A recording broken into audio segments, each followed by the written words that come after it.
Hello everyone, hope you're doing well. Today we are continuing with the pasta developers from December of 2021, and it's time to finish off the naval stuff. We have two vehicles to have a look at, the HMS Queen Elizabeth and then the Littorio class for the Italians. I'd also like to note that today I'm having a fireside chat on the Twitch channel, and basically what a fireside chat is an opportunity for anyone from the community can come on and talk about whatever they want when it comes to War Thunder or Enlisted, and basically, just either give your opinions or give your thoughts on what's been going on recently. It's going to be the whole Twitch stream today, so it should be pretty good. Make sure to check it out, and if you want to get involved, the best way to do it is through the Discord, the Tech Hub Discord. You'll find a link for it in the description of the video. Anyway, let's get into these big old ships.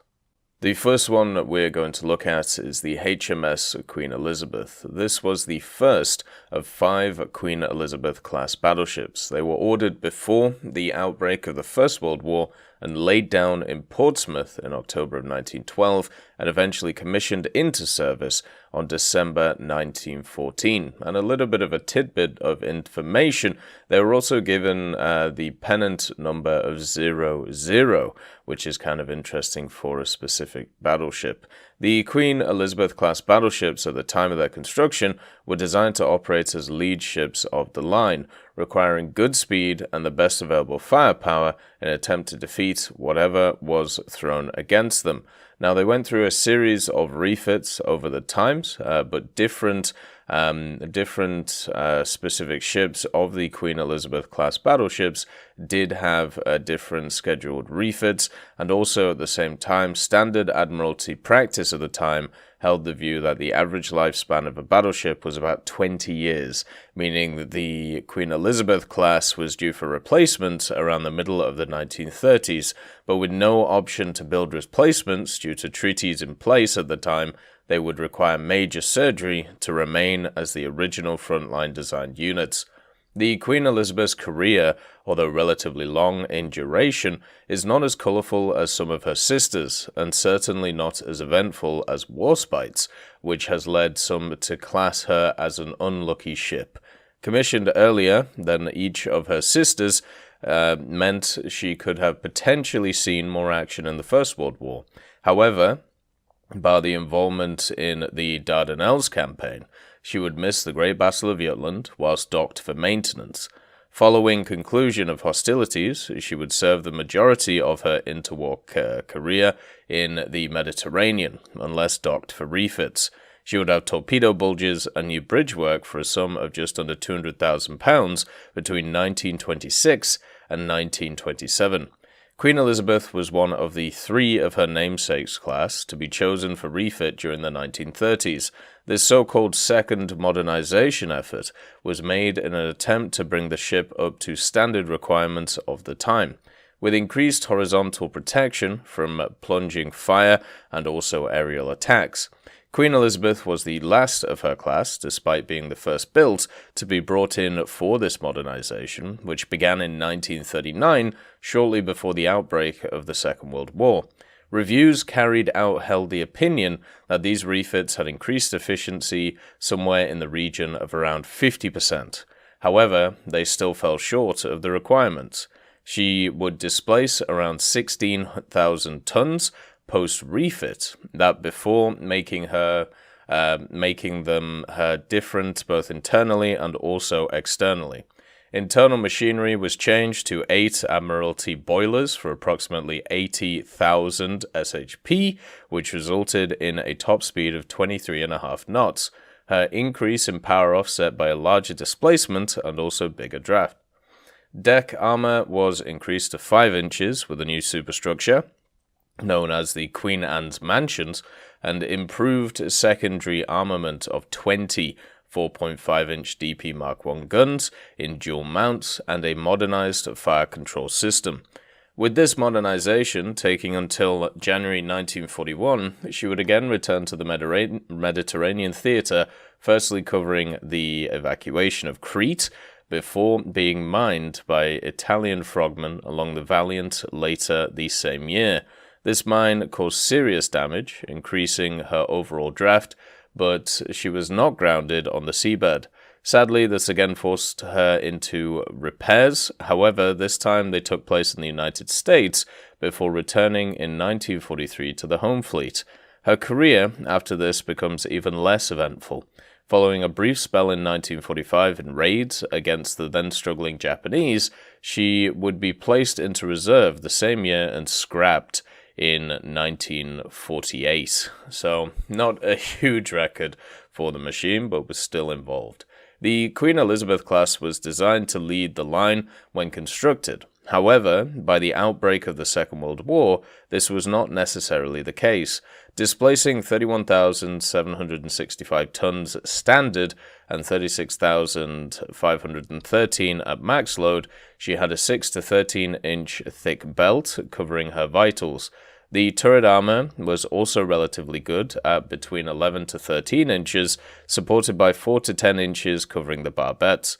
Her deck armor was improved during the interwar period to feature multiple decks between 1 to 5 inches in thickness.